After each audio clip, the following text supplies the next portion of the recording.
आप गूगल करके देख लीजिएगा कि सबसे कौन सी ऐसी चीज है जो सबसे ज्यादा एनर्जी देती है। जाओ पहले गोला फेंक करके दिखाओ, जाओ पहले 9 मीटर फेंक के आओ फिर आना। तो गुरुजी ने देखा उनको, उनके शरीर को देखा और बोला कि जाओ भैया लेटे हैं, वो उनकी मालिश करो।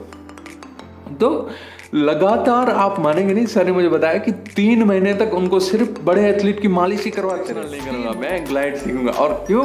क्योंकि हम आलसी हैं। क्यों? क्योंकि ग्लाइड आसान। देखो हमारे हिंदुस्तान में सबसे बड़ी प्रॉब्लम क्या होती है, हमारे अपने ही हमें रोकते हैं।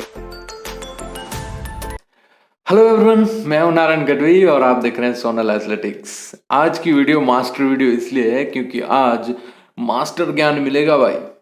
आज एक सवाल पर मैंने ये वीडियो बनाने की कोशिश की है और वो बहुत ही लेंथी, बहुत सारी चीज़ें हम कवर करेंगे इसके अंदर। बहुत सारे सवाल, बहुत सारी मन के अंदर उलझने उठी हैं, उनको सुलझाने की कोशिश करेंगे। ये बेसिकली वीडियो बनाने का ख्याल और मोटिवेशन हमारे दो दोस्तों से मिला मुझे। हमारे छोटे एथलीट, उम्र है 14 साल, नाम सौम्यराजन, उड़ीसा से हैं वो। और दूसरे एथलीट सुनील राजस्थान से हैं, उनका उम्र है 23 साल। पर सवाल दोनों का एक था कि सर मैं शॉटपुट स्टार्ट करना चाहता हूं लेकिन मुझे कुछ नहीं आता, मैं कहाँ से शुरुआत करूं।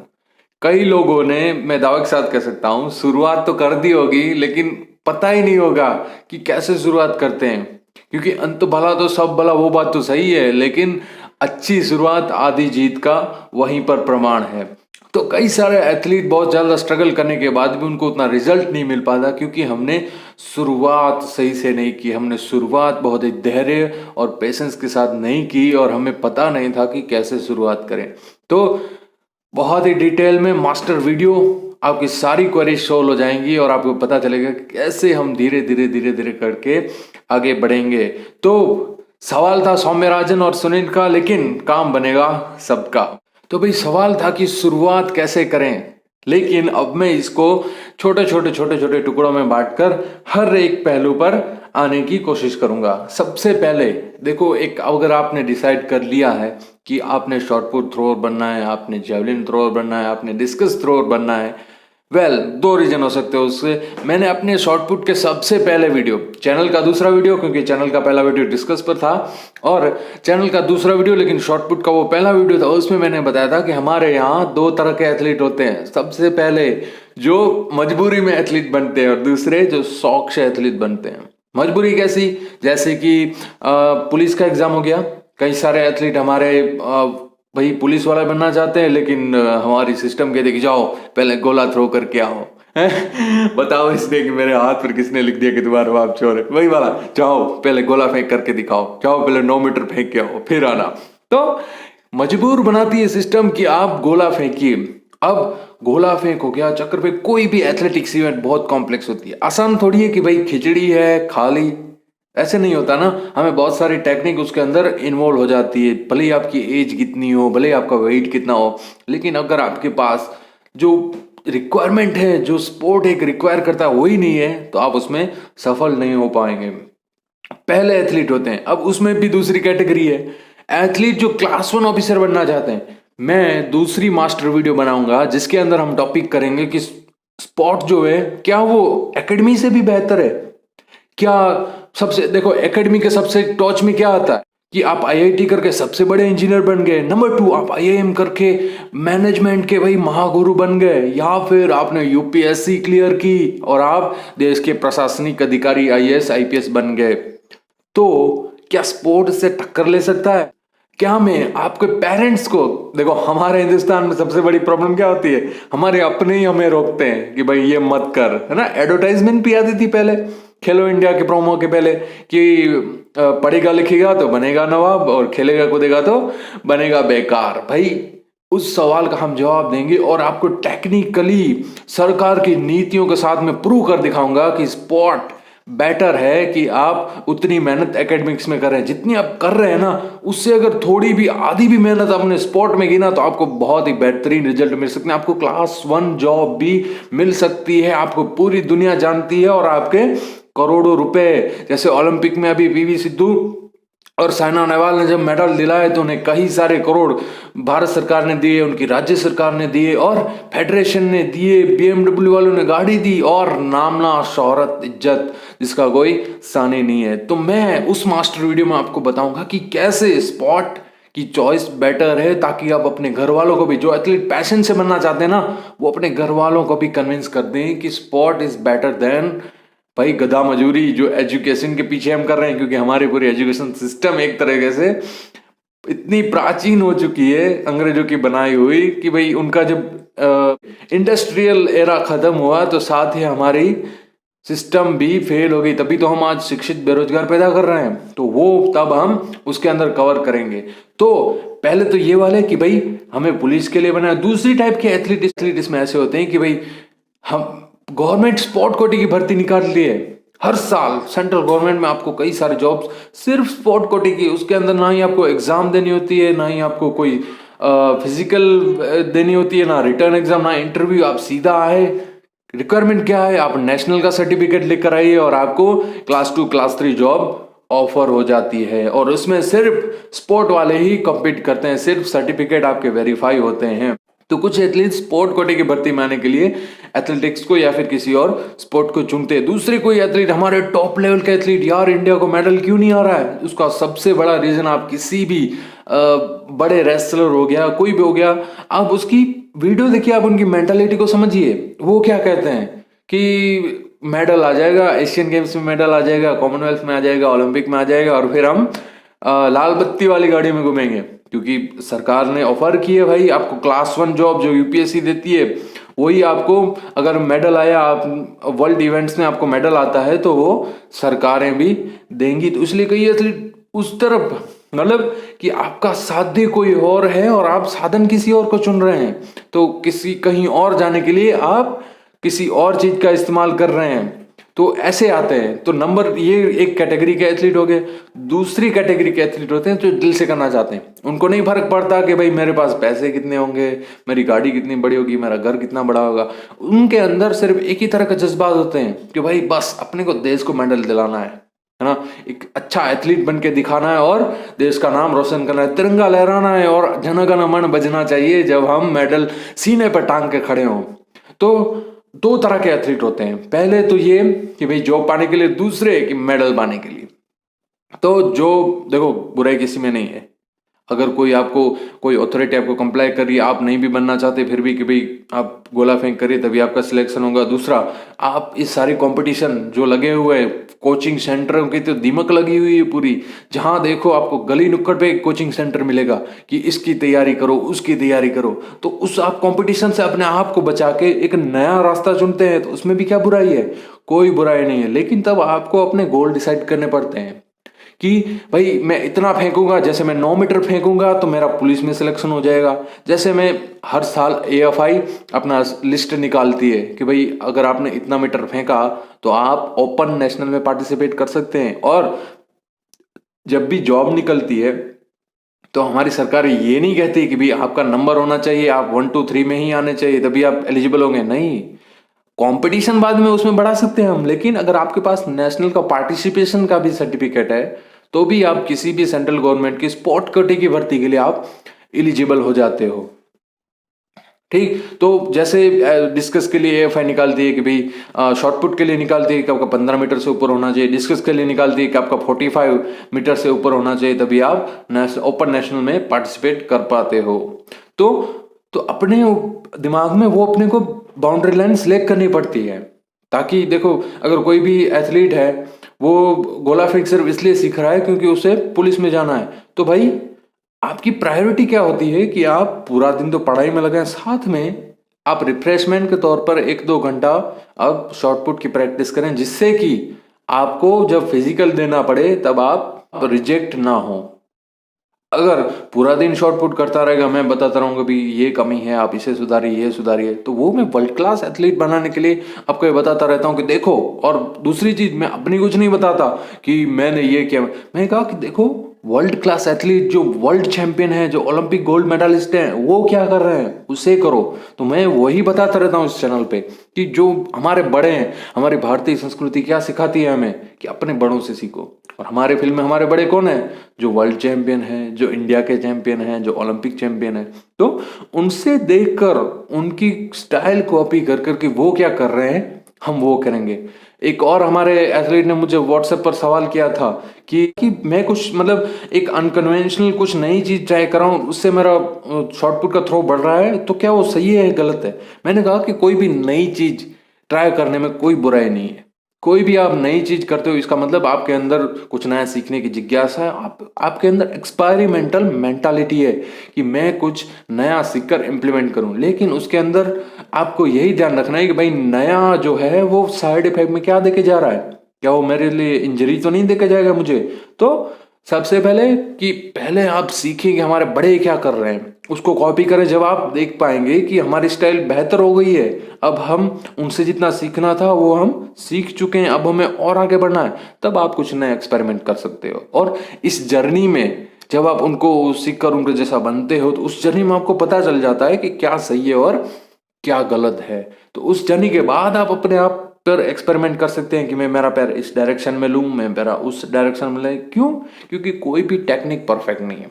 मैं भी बताता हूँ वो भी परफेक्ट नहीं है, क्योंकि आप एक चीज गूगल करके देख लीजिए, top 10 shot putter in the world athletics एक लिस्ट जारी करता है, उसके अंदर आप उनके नाम देखिए, फिर उनको जाकर गूगल करिए, इंस्टाग्राम पे या फिर यूट्यूब पे आप उनकी वीडियो देखिए। आप देखेंगे कि वर्ल्ड नंबर 1 है, वर्ल्ड नंबर 2 या फिर वर्ल्ड नंबर 10, सबकी टेक्निक अलग है, किसी ना किसी में कोई भी सिमिलरिटी नहीं है। कोई ऐसे कर रहा है, किसी का पैर इस डायरेक्शन में जा रहा है, कोई ऊपर बॉडी पहले रोटेट कर रहा है, कोई लोअर बॉडी पहले रोटेट कर रहा है। मतलब कोई भी चीज एब्सोल्यूट नहीं है। पहले आप वो सीखिए जो सब करते हैं, फिर कुछ नया जोड़िए। लेकिन जब तक आपके अंदर वो विजडम नहीं आ जाती कि कौन सी चीज हमारे लिए बेटर है, तब तक आप अपने बड़ों से सीखिए। तो बिगिनर के लिए मेरी पहली सलाह, सबसे पहले आप गोला फेंको, हाथ में पकड़ने से भी पहले सबसे पहली चीज क्या करिए, आप जाइए, आप इंस्टाग्राम पर जाइए, आप यूट्यूब पर जाइए और उनकी वीडियोस देखिए कि वो कैसे पकड़ते हैं, वो कैसे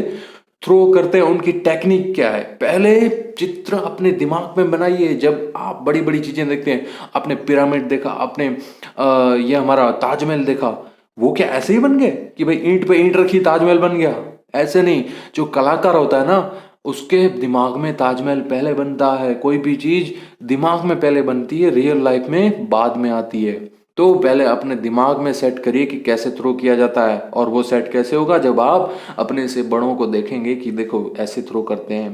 तब आप जब भी आप किसी भी चैनल में, अपनी बात नहीं कर रहा, किसी भी चैनल पे आप देखेंगे तो आप खुद पाएंगे कि नहीं ये बंदा अपने मन की बता रहा है, ये गलत बता रहा है। तब आप खुद भी स्पॉट कर पाएंगे, क्योंकि आपने उन बंदों को देखा है जिन्होंने रिजल्ट दिए हैं, जो वर्ल्ड चैंपियन बने। तो सबसे पहले उनको देखिए, फिर कहीं और पे जाइए कि भाई कैसे ठीक किया जा सकता है, कैसे उनकी टेक्निक सीखी जा सकती है। तो नंबर 1 चीज, आप उनके वीडियोस देखिए। मैंने भी कुछ वीडियोस डाली हुई हैं कि अगर आप ग्लाइड करते हैं और अगर आप रोटेशनल टेक्निक भी चूज करना चाहते हैं, तो मैंने सबसे बेस्ट ग्लाइडर डेविड स्टोर और साथ में उनका कंपैरिजन किया है सबसे बेस्ट अभी तक के लिए, क्योंकि ओलंपिक चैंपियन रह चुके हैं रायन क्राउजर। तो उनकी वीडियो साथ में मैंने उनकी एक्सरसाइजेस भी बताई हैं कि कैसे रायन क्राउजर एक्सरसाइज करते हैं शॉर्टपुट को बढ़ाने के लिए। लेकिन वो बिगिनर के लिए नहीं है, वो एक एडवांस लेवल एथलीट के लिए है। अगर आप अभी से वो एक्सरसाइज करना स्टार्ट करेंगे तो क्या होगा, आपको इंजरी हो जाएगी। तो सबसे पहले कौन कौन सी एक्सरसाइज करनी है वो मैं आपको बताता हूं। तो नंबर 1 चीज, अपने बड़ों से सीखिए। नंबर 2, सबसे पहले अगर आपने वीडियो देख भी ली और अब आप शुरुआत करना चाहते हैं, तो मैं कहां से शुरुआत करूं, मैं सबसे पहले क्या चीज करूं? तो सबसे पहले आपकी ग्रिप परफेक्ट होनी चाहिए। आपको सही से मालूम होना चाहिए कि उस इंप्लीमेंट को, चाहे वो शॉर्टपुट है या डिस्कस है, उसको पकड़ते कैसे हैं। अगर यही आपका ठीक नहीं है, कई सारे एथलीट, मैंने यूट्यूब पर भी वीडियो इसलिए डाली सबसे पहले अपनी वीडियो शॉर्टपुट के ऊपर, क्योंकि लोग अपने मन की बता रहे हैं कि ग्रिप को ऐसे करना चाहिए, जैसे ऐसे किसी क्रिकेट की बॉल को पकड़ा ऐसे यूं ऐसे पकड़ लिया। किसी ने बताया कि नहीं नहीं, हमारी उंगलियां ऐसे साथ में होंगी, थंब से इसको ऐसे पकड़ना है। मैंने बताया नहीं, ग्रिप हम कैसे करेंगे और ये मैंने अपने मन की नहीं बताई। आप वर्ल्ड क्लास एथलीट को देख लीजिए, वो कैसे पकड़ते हैं कि कोई भी ऐसे नहीं पकड़ रहा होगा कि अपने उंगली से पकड़ के थ्रो कर दिया। तो अपने इंडिया में यही दिक्कत थी। तो मैंने क्या किया कि आप देखो वर्ल्ड के एथलीट कैसे पकड़ते हैं। मैंने बताया था कि हथेली का कोई भी भाग गोला को पकड़ने के लिए टच नहीं होना चाहिए। ये वाली चीज, ये हमारी होगी सीमा रेखा, लक्ष्मण रेखा, इसके इस पार नहीं जाना है, गोला इसके इस पार ही जाएगा। तो गोला यहां पर रेस्ट करेगा, ये दिख रहे हैं आपको, और उंगलियों की ऐसी कैविटी बनेगी। मैंने वीडियो में दिखाया है कि कैसे ग्रिप करते हैं, वो वीडियो देख लीजिए। मैंने बताया कि ये यहां पर गोला रहेगा और इसका वेट हम इसके ऊपर रखेंगे और थंब सिर्फ उसको सपोर्ट करेगा, है ना, ऐसे। और अगर ऐसे आपने ऐसे गोला पकड़ा है ना, अगर आप सही से पकड़ रहे हो, आपको जानना है कि मैं सही से पकड़ रहा हूं कि नहीं, तो अगर आपने गोला पकड़ा है उसके अंदर आप ऐसे यहाँ पर उंगलियां, ऐसी कैविटी बन जाएगी कि आप उंगली भी रख सकते हो अपनी, फिर भी आपका गोला आपकी उंगली को भी टच नहीं करेगा ना। और एक उंगली रखी तो टच नहीं करेगा, हालांकि ऐसे दो उंगली रखी तो टच करेगा। तो एक ऐसी कैविटी बन जाएगी। तो ये होती है कि सही से ग्रिप कैसे करें। फिर बताया था कि उसको गर्दन पे कैसे रखना है, हाथ का ये एंगल क्या होना चाहिए। तो सबसे पहले वो सीखे कि पकड़ते कैसे हैं। नंबर 2, अब हमने सीख लिया कि पकड़ना कैसे है। अब हम आते हैं रिंग के अंदर। रिंग के अंदर मैं कहाँ से स्टार्ट करूं भाई? मैं मिडल से स्टार्ट करूं कि मैं सर्कल के एंड में खड़ा हो जाऊं फिर पूरी टेक्निक सीखूं? नहीं, सबसे पहले आप, अगर आपकी ग्रिप परफेक्ट होगी तो आप स्टैंड थ्रो सीखिए। ये मैं बिगिनर को बिल्कुल एडवाइस दूंगा। आप स्टैंड थ्रो सीखेंगे क्योंकि अंत भला तो सब भला। अब हम ये पूरा घूमते हैं या फिर हम किक मार के पीछे आते हैं, ये इतनी सारी चीजें करते हैं, उनके पीछे का कारण क्या है हमें सबसे पहले वही बेसिक नहीं पता होता। कोई कहता है कि भाई हमारी थ्रो आगे बढ़ती है, हाँ वो तो है, वो सेकेंडरी चीज है, लेकिन हम क्यों करते हैं भाई? जब जब सवाल उठेगा तब तब आपको अच्छे अच्छे जवाब मिलेंगे। तो हम क्यों करते हैं? क्योंकि हम अपने जो स्ट्रेंथ थ्रो होता है उसे और ताकत से एग्जिट कर पाए। हम इतनी दूरी से आ रहे हैं तभी हम यहां पर पहुंच के बहुत ज्यादा ताकत से फेंक पाएंगे। तो अल्टीमेटली हम क्या कर रहे हैं? हमारे स्टैंड थ्रो में ही बहुत ज्यादा ताकत ऐड कर रहे हैं, चाहे वो घूम कर हो, चाहे वो जंप करके हो, कुछ भी करके हो। तो अगर आपको पता ही नहीं है कि सही से स्टैंड थ्रो कैसे करते हैं, तो आप इतनी दूर से, मतलब सर्कल्स के एंड से घूम के आए, मिडिल में लैंड किए, फिर एंड में आया, फिर आपने थ्रो की, तो उसका क्या मतलब रह जाएगा? तो अगर आपकी ग्रिप परफेक्ट है तो आप स्टैंड थ्रो से शुरुआत कर सकते हैं। अब नंबर 4, चौथा सवाल, एथलीट के दिमाग की सबसे बड़ी उलझन, स्पेशली जब हम गोला फेंक में आते हैं, तो मुझे क्या करना चाहिए? ग्लाइड करना चाहिए या रोटेशनल शॉट पुट सीखना चाहिए? मेरी कन्वर्जेशन हुई थी व्हाट्सएप पर सुनील के साथ। तो मैंने कहा कि क्या करना पसंद करोगे? उन्होंने बताया कि सर मैं ग्लाइड सीखना चाहता हूँ। देखो, सीखने में कोई बुराई नहीं है। आप कोई भी, मैं पहले ही कहता हूं कि एथलीट के अपनी एबिलिटी के ऊपर है, एथलीट के अपनी चॉइस के ऊपर है कि भाई मेरे लिए कौन सी टेक्निक बेटर रहेगी, मैं किस टेक्निक के अंदर बहुत अच्छा परफॉर्म कर पाता हूं। तो आप चुन सकते हैं, आप ग्लाइड कर सकते हैं, आप शॉर्टेड, आप रोटेशनल शॉट पुट सीख सकते हैं, कोई दिक्कत नहीं है। लेकिन हमारे एथलीट की मेंटालिटी में क्या है, मेरे साथ भी यही प्रॉब्लम है, इसलिए मैं आप सबके साथ दिल से कनेक्ट हो पाता हूं कि हम कैसे चुनाव करते हैं कि भाई मेरे लिए ग्लाइड बेटर है या रोटेशनल। हम ये कहते हैं कि यार रोटेशनल थोड़ी कॉम्प्लेक्स टेक्निक है, उसे सीखने में ज्यादा टाइम लगता है, उसमें इंजरी के ज्यादा चांसेस, इसलिए मैं रोटेशनल नहीं करूंगा, मैं ग्लाइड सीखूंगा। और क्यों? क्योंकि हम आलसी हैं। क्यों? क्योंकि ग्लाइड आसान है और हम आलसी हैं, इसलिए हम पहले ग्लाइड सीखते हैं। मैंने भी यही किया था कि पहले मैं ग्लाइड सीखूंगा, फिर अगर मुझे रिजल्ट नहीं मिला तो मैं रोटेशनल पर आ जाऊंगा। लेकिन नहीं, हमें क्या करना है, मैं आपको ये अपनी पर्सनल टिप दे रहा हूं कि मैंने अपने एक्सपीरियंस से मैं बताता हूं कि आप दोनों सीखिए। जब देखो, एक चीज में आप फर्क कैसे कर पाते हो, अगर मैंने आपको यहाँ पर 2 ग्लास रख दिए जिसके अंदर पानी है ना, और एक कचरे वाला है, एक में इम्प्योरिटीज है और एक अच्छा पानी है। अगर मैं आपको सिर्फ एक ही ग्लास दूं तो आप कंपेयर कर पाओगे कि नहीं ये वाला पानी अच्छा है या फिर ये वाला पानी खराब है? इसके लिए आपको क्या करना पड़ेगा?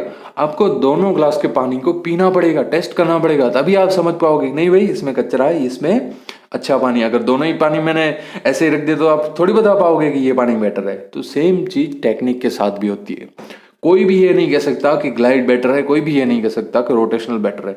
आपके लिए क्या बेटर है वो आपको डिसाइड करना पड़ता है कि मैं किसमें ज्यादा अच्छी तरह से परफॉर्म कर सकता हूं। तो उसके लिए क्या करना पड़ेगा? आपको दोनों सीखनी पड़ेगी। आप रोटेशनल सीखिए, आप ग्लाइड सीखिए, फिर आप देखिए कि यार मैं इतना अच्छा परफेक्शन मैं किस टेक्निक में ला सकता हूँ, कौन सी टेक्निक मेरी बॉडी को सबसे ज्यादा पावरफुल थ्रो करने में मदद करती है, तो आप फिर उसका चयन करिए। तो भाई बिगिनर एथलीट, मेरी टिप नंबर 4, ऐसी सलाह आपको कहीं नहीं मिलेगी कि मैं क्या करूं, मैं रोटेशनल टेक्निक लूं या ग्लाइड। तो मैं सलाह दूंगा कि आप दोनों टेक्निक आप पहले ट्राई तो करो यार, फिर आपको समझ में आ जाएगी कि मेरे लिए कौन सी बेटर है। मैंने पहले भी वीडियो में बताया था कि आप ग्लाइड करें, आप रोटेशनल करें, दोनों आपके ऊपर है। मैंने यहीं पर छोड़ दिया था, लेकिन इसकी मूल बात क्या है कि पहले आप दोनों को ट्राई तो करो, तभी तो आपको पता चलेगा कि कौन सी चीज आपके लिए बेटर है। तो भाई सबसे बड़ी क्वेरीज सॉल्व कि मुझे ग्लाइड टेक्निक सीखनी चाहिए या मुझे रोटेशनल शॉटपुट सीखनी चाहिए। अब आते हैं हम जिम के ऊपर, वर्कआउट के ऊपर। मैं एक और वीडियो बनाऊंगा जिसके अंदर आपको कई सारे सवाल, जैसे जिम कौन सी एज में स्टार्ट करनी चाहिए, सर हम इतना छोटा हूँ मैं, मेरी एज तो 14-15 ईयर की है, मैं जिम स्टार्ट कर सकता हूँ कि नहीं, क्या इसके नुकसान है, क्या फायदे, वो एक बहुत ही बड़ा टॉपिक है, तो मैं अलग वीडियो में बताऊंगा। साथ में हम ये सिर्फ शॉर्टपुट के लिए मैं बताऊंगा कि कौन कौन सी एक्सरसाइज करनी चाहिए, कौन कौन सी एक्सरसाइज से आपको बचना चाहिए, या फिर कहाँ एक्सरसाइज करें। जैसे सौम्य राजन ने मुझे बताया कि मैं घर पे क्या कर सकता हूँ सर, अगर मान लीजिए मेरे पास कोई इक्विपमेंट नहीं है, अगर होते भी, जैसे कि हमारे यहाँ पर क्या होता है सबसे बड़ी दिक्कत कि पास में जिम नहीं होता, पास में थ्रोइंग एरिया नहीं होता, तो मतलब हम पूरा दिन चक्कर काटते ही रहते हैं। जब जिम पहुंचे वापस आए तो पता चला कि भाई बहुत सारा टाइम तो ट्रैवलिंग में लग गया, और फिर थक गए, फिर जाएंगे ग्राउंड पर, अगर पहुंच भी गए तो फिर हम उतनी पावर से वर्कआउट जो एक करके आए हैं और फिर थक के आए हैं, तो उतनी पावर से हम थ्रो नहीं कर पाएंगे। तो अगर हमारे पास जिम की फैसिलिटी मान लो है भी, तो अब लॉकडाउन की वजह से नहीं जा सकते, या फिर कोरोना के डर की वजह से नहीं जा सकते, कोई भी रीजन हो सकता है, या फिर अपने घर से जिम इतनी दूर है कि जैसे हमारे गांव से तो जिम सिटी बहुत दूर था, जिम तो सारी सिटी में ही थी, तो मैं जा नहीं पाता था, क्योंकि 45-50 किलोमीटर, एक तो सड़कों, गाँव की सड़कों की हालत सबको पता ही होगी। तो फिर क्या करें, घर पे बैठ के एक्सरसाइज करें या फिर आर्टिफिशियल डंबल बनाएं, क्या करें। तो और कौन सी एज, जैसे सुनील की एज 23 है, वो राजस्थान से हैं, तो मैं उनको क्या बताऊंगा, और सौम्य राजन की एज 14 है, तो मैं उनको क्या बताऊंगा। तो क्या ये एज पे डिपेंड करता है कि हमें कौन कौन सी एक्सरसाइज करनी चाहिए, हमें जिम पे जाना चाहिए, हमें घर पे जाना, घर पे एक्सरसाइज ही करनी चाहिए, हमें वजन नहीं उठाना चाहिए, कौन सी चीज पे ये सब डिपेंड करता है। या फिर मेरी उनके लिए क्या सलाह होगी, भाई आपकी एज कुछ भी हो, अगर आप बिगिनर हैं तो मेरी आपके लिए सलाह बिल्कुल एक ही रहेगी, चाहे आप 14 ईयर के हो, चाहे आप 23 ईयर के हो, चाहे आप 43 ईयर के हो, एक ही सलाह। क्या, उससे पहले मैं आपको एक बहुत ही ज्यादा इंटरेस्टिंग स्टोरी बताता हूँ। हुआ यूं कि जब मैं बीएससी कर रहा था, मैं साइंस का स्टूडेंट हूँ, सब जानते हैं, साथ में थ्रोअर भी हूँ, इसलिए साइंटिफिक चीजें बताता हूँ। तो जब मैं बीएससी कर रहा था तब हमारे प्रिंसिपल सर थे, उनके साथ जब हम फ्री हो जाते थे तो ऐसे ही जाते थे बात करने के लिए, क्योंकि सर को काफी नॉलेज थी, वो आयुर्वेद के बहुत अच्छे ज्ञाता थे। तो उनका नाम था पौरव मेहता सर। तो हम जाते थे, तो हमने कई कई बार, मतलब हमारा जो कन्वर्सेशन है वो फालतू सी बातों से हटकर कुछ ऐसी बातें, कुछ ऐसे एक्सपीरियंस जिससे हमें सीखने को मिले, ऐसी बातों पर जाता था। तो सर अपने एक्सपीरियंस सुना रहे थे। बोला मैं जब छोटा था तो हमारे अखाड़ा परंपराएं तो हैं कई जगह भी आज भी, और अखाड़ा और जिम में कितना अंतर है, कौन सा बेस्ट, वो भी चीज हम आज इसके माध्यम से जान पाएंगे। देखो, तो सर बता रहे थे कि जब मैं छोटा था, जब सर छोटे थे तब की बात है, तो मैं अखाड़े में जाया करता था। तो जब मैं शुरुआत में गया तो गया अखाड़े में, गुरुजी को कहा प्रणाम गुरुजी, मुझे अखाड़े में ज्वाइन होना है, आप मुझे बताइए कैसे कैसे मुझे एक्सरसाइज करनी है, मैं कि कैसे दंड बैठक लगाऊं, कैसे फिर कुश्ती उस्ती करूं। तो गुरुजी ने देखा उनको, उनके शरीर को देखा और बोला कि जाओ भैया लेटे हैं, वो उनकी मालिश करो। तो लगातार, आप मानेंगे नहीं, सर ने मुझे बताया कि 3 महीने तक उनको सिर्फ बड़े एथलीट की मालिश ही करवाते रहे, 3 महीने। कि बड़े पहलवान जो हैं, जो कई सालों से अखाड़े में आते, वो जब अपना वर्कआउट कर लेते, वो जब अपना दंगल जो भी है अपनी एक्सरसाइज कर लेते, तो वो लेट जाते, और सर क्या करते, क्योंकि वो नए थे, वो पहलवानों की मालिश करते रहते, तेल लगाते थे, और पूरा 2-3 महीना यही चला उनका। सर परेशान हो गए, यार कि मैं यहाँ पर, वो एक बार गुरुजी से परेशान होकर बोले, गुरुजी मैं यहाँ पर आप एक्सरसाइज सीखने आता हूँ, यहाँ पर मैं दंगल सीखने आता हूँ, यहाँ पर मैं अपने शरीर को स्वस्थ रखने आता हूँ, आप मुझे लगातार ये करवा क्या रहे हैं भाई, कि जो भी मिला उसकी चलो मालिश कर दो, तेल लगा दो। तो वो सोच नहीं पाया कि देखो नया एथलीट होता है वो ज़्यादा ऐसे उतावला हो जाता है, तो वो उनसे रहा नहीं गया, बोले गुरुजी ये मैं क्या कर रहा हूँ, आप क्या बता रहे हैं, मुझे कुछ नया सिखाइए ना, कि जिससे मेरे स्नायु मजबूत हो, जिससे मेरा शरीर सुडौल हो जाए, मेरे अंदर ताकत आ जाए। आपने क्या ये पूरा दिन मालिश मालिश मालिश करवाते रहते हो। गुरुजी ने कहा कि अब तुमने बहुत मालिश कर ली, अब तुम आके रोजाना से अपना जो भी वर्जिश है दंड बैठक कर सकते हो। तो सर ने बोला कि ऐसा क्यों, पहले आपने ये करा अब आप वो करवाएं। तब उन्होंने बताया कि नहीं, अब तुम एक्सपीरियंस करना खुद, मैं मेरे मुंह से बोलने से कुछ मतलब नहीं होगा, तुम जाके एक्सपीरियंस करो, तुम्हें क्या चेंज दिख रहा है, तुम्हें क्या नया फील हो रहा है। तो क्योंकि सर खुद साइंटिफिक टेम्परामेंट के आदमी थे, कुछ साइंस के इतने बड़े, बाद में जाके प्रोफेसर बने, तो साइंस में उनका विज्ञान में रुचि थी। तो उन्होंने खुद महसूस किया कि जब वो एक बिगिनर थे तो क्या था, उनकी पूरी बॉडी के मसल बहुत ही ज़्यादा शिथिल थे, और नए नए चीज़ें होती है ना वो बहुत ज़्यादा नाजुक होती है। तो अगर मैं पहले दिन से उठा था तो मेरी इंजरी हो जाती, लेकिन गुरुजी ने उन्होंने जो बताया, उन्होंने खुद महसूस किया। वो बताते हैं कि मैंने जब 3 महीने तक मालिश की ना, तो क्या था कि बड़े एथलीट के प्रति हमारा रिस्पेक्ट तो बढ़ता था, साथ ही साथ उनको तो फायदा होता था, मुझे भी फायदा हुआ, मेरे हाथ के मसल मजबूत हुए, मेरा ये पूरा शरीर, मालिश करते हैं तो हम ऐसे करते हैं ना, तो पूरी बाजुएं मजबूत हो गई, क्योंकि उन्हें पूरे 3 महीने तक तो सिर्फ एक ही मोशन करनी थी। तो जब मेरे अंदर वो ताकत आई कि जब मेरा शरीर ऐसा हो गया कि अब मैं उठाऊंगा और मुझे इंजरी नहीं होगी, तब जाकर गुरुजी ने मेरे हाथ में डंबल थमाए।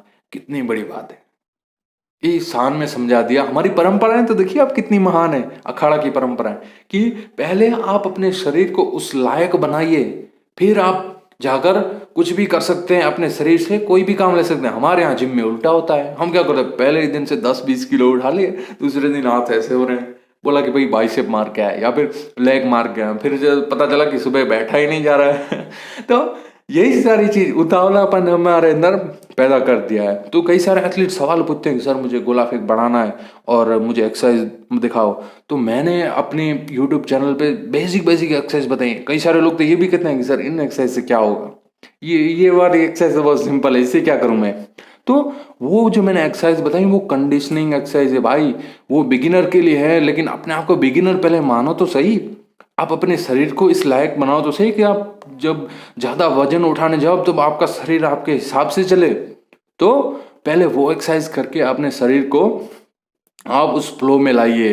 लेकिन फिर तो हम सीधा एक्सरसाइज पे कूद गए, तो भाई हम अखाड़े से क्या सीखते हैं भाई, बिगिनर एथलीट सबसे पहले आप क्या करोगे, सिर्फ पुशअप, और अगर आपके पास कहीं पुलअप का है तो पुलअप कर सकते हैं, लेकिन अगर नहीं है तो सिर्फ पुशअप और उठक बैठक, स्क्वाट लगाइए आप, बस उठक बैठ बिना कोई वजन, सिर्फ अपने शरीर के वजन के, जितनी ज्यादा आप पुशअप कर पाए करिए, जितनी ज्यादा उठक बैठक लगाते हैं लगाइए, ये सारी चीजें आप करिए।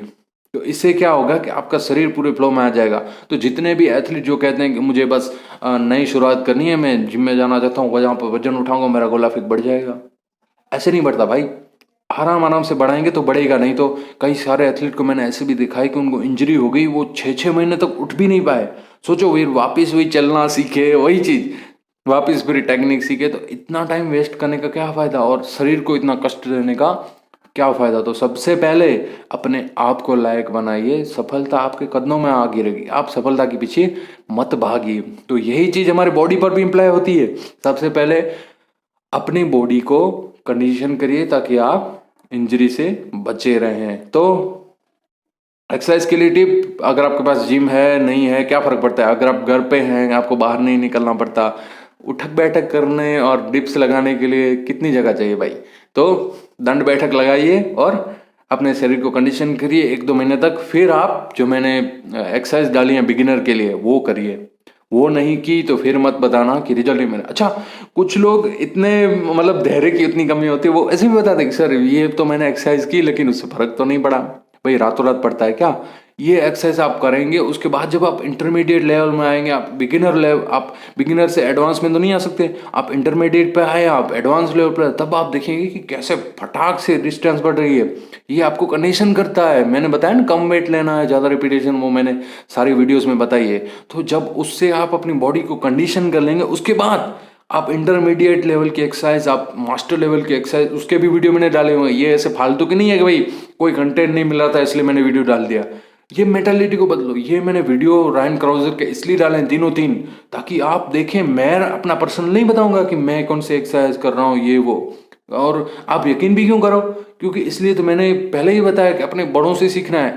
मैं खुद भी उनसे सीखता हूं, तो मैं सीधा आपको उन्हीं का ही बताता हूं कि देखो वो एक वर्ल्ड चैंपियन होता है, एक ओलंपिक चैंपियन कैसी एक्सरसाइज करता है, तो आपको वही करने। लेकिन सबसे पहले जो बताइए वो करोगे, उसके बाद आप 4 5 6 महीने जाकर उस लेवल पर पहुंचेंगे। तो सबसे पहले बिगिनर लेवल की एक्सरसाइज हाथ जोड़ के कहता हूँ, अगर नहीं की ना तो फिर इंजर्ड हो जाओगे, फिर कोई फायदा भी नहीं होगा, और रातों रात ही बढ़ने की ख्वाहिश अपने दिमाग से निकाल दीजिए, क्योंकि भाई जल्दी का काम तो शैतान का।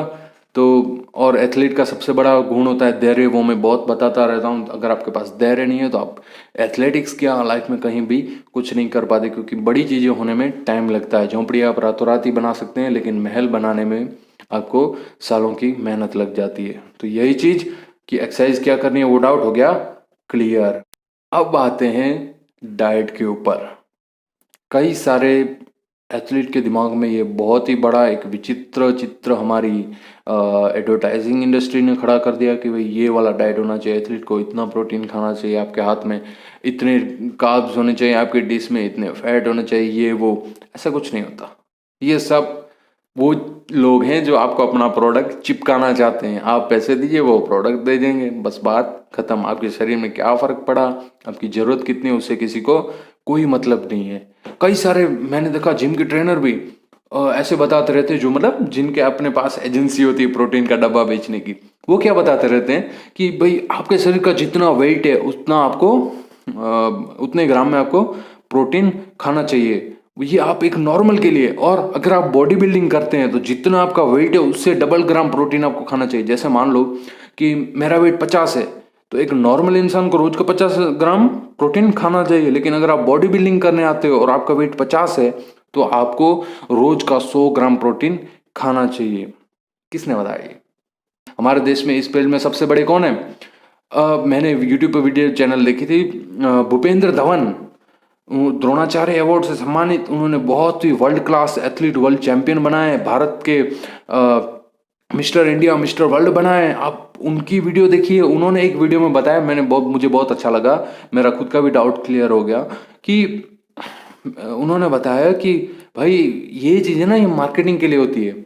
आपको जितना आपका वजन है उतना ग्राम प्रोटीन नहीं चाहिए, जितना आपके मसल का वजन है उतना ग्राम प्रोटीन चाहिए। कहने का मतलब देखो, आपके शरीर का मैक्सिमम वजन किससे होता है? आपकी हड्डियों से होता है। बाकी आगे फिर आपके फैट, आपके शरीर में कितने स्टोन है वगैरह वगैरह। तो मसल का वजन आप पहले निकालिए, और मसल का वजन आपको मिल जाए, फिर जितना किलो आपके मसल का वजन है उतना आपको प्रोटीन चाहिए। लेकिन पूरी बॉडी का जितना वजन है उतना आपको नहीं चाहिए। तो ये मिथ फैला है अपने दिमाग में, क्लियर कर लीजिए। नंबर 2, मैं प्रोटीन के खिलाफ नहीं हूँ, मैंने खुद भी यूज किया हुआ है। मैं किसी भी सप्लीमेंट के खिलाफ नहीं हूँ, लेकिन आप अपने, मैं हर बार एक ही चीज के साथ हूँ, वो है अपनी संस्कृति।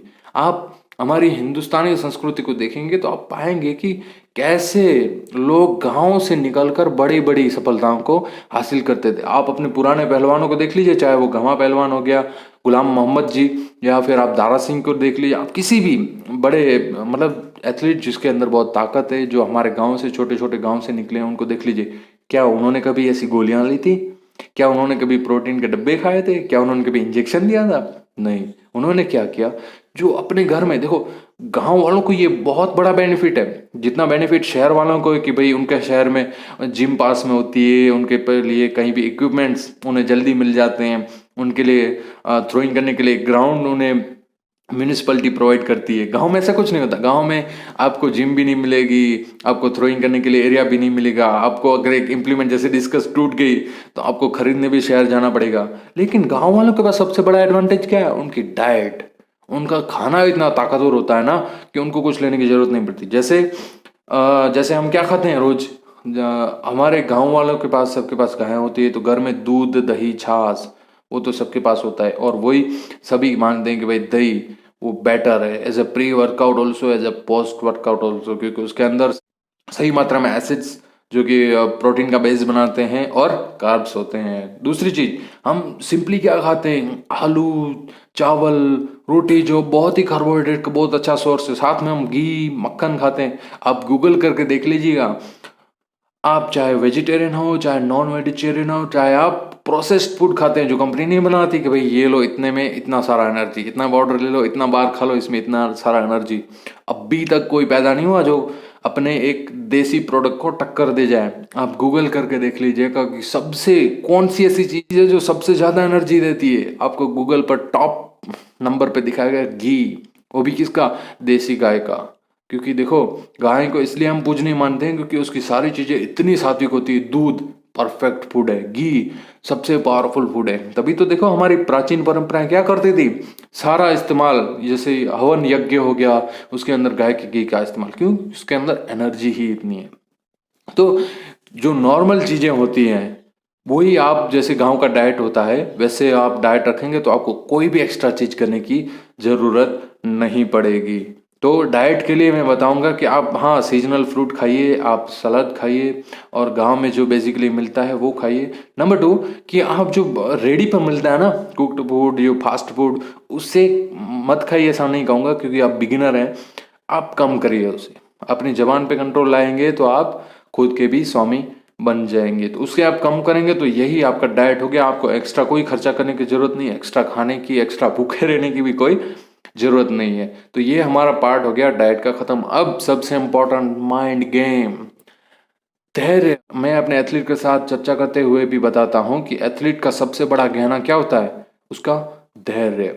अगर आपके अंदर धैर्य नहीं है, अगर आपके पास इतनी पेशेंस नहीं है, तो आप कहीं पर भी नहीं पहुंच पाओगे। ये सारी चीजें एज ए बिगिनर आप ट्राई करेंगे तो आपको वक्त लगेगा, जरूर लगेगा, लेकिन जब आप उस वक्त को आप तपस्या में कन्वर्ट करते हो तो आपके अंदर वो सारी संभावनाएं पैदा हो जाती हैं जो आपको शिखर तक ले जाए। तो आप धैर्य रखिए और धीरज से, आराम से, धीरे धीरे आगे बढ़िए। आप देखेंगे कि आप जो बहुत तेजी से गति करते जा रहे हैं ना, उनका कहीं ना कहीं एक्सीडेंट हो गया होगा, लेकिन आप धीरे धीरे धीरे धीरे अपने गंतव्य स्थान तक पहुंच गए होते हैं, क्योंकि किसी की मेहनत बेकार नहीं जाती भाई। ऊपर वाला इतना अच्छा व्यापारी है ना कि वो किसी का उधार नहीं रखता, आपने इतना किया तो आपको उतना मिल ही जाएगा। तो सही समय का इंतजार करिए और सीखते रहिए। ये थी मास्टर वीडियो जिसके अंदर मैंने एक बिगिनर एथलीट के सारे सवालों के जितने पॉसिबल हो सके वो उतने जवाब देने की कोशिश की है। फिर भी अगर आप अनसेटिस्फाइड हैं, आपको लगता है कि नहीं एक और सवाल है मेरे दिमाग में जो मुझे परेशान कर रहा है as a beginner, as a intermediate, as a advance athlete, तो आप कमेंट सेक्शन में बताइए। साथ में आप व्हाट्सएप नंबर पर भी आप अपना पर्सनल सवाल पूछ सकते हैं, तो उसके अंदर आपको पूरी की पूरी जानकारी देकर मैं आपकी जिज्ञासा को तृप्त करने का पूरा प्रयास करूंगा। साथ में कमेंट सेक्शन में यह बताना मत भूलेगा कि मास्टर वीडियो आपको कैसी लगी, उसके अंदर से आपको क्या सीखने को मिला, आप कौन कौन सी चीज अपने रूटीन में इम्प्लीमेंट करेंगे। तो ये सारी चीजें एज अ बिगिनर एथलीट आपको बहुत काम आएंगी और आपको अच्छी शुरुआत करने में इससे मदद मिलेगी। इसी आशा के साथ मैंने ये वीडियो बनाया था, और अगर आपके ये सारी चीज़ें मिलती हैं तो मुझे फीडबैक देना बिल्कुल ना भूलिएगा। तो तब तक के लिए, जब तक नई वीडियो आए, कुछ हम नया बताएं, तब तक के लिए आगे बढ़ते रहिए, सीखते रहिए और प्यार बांटते रहिए। जय हिंद, जय सोनाल।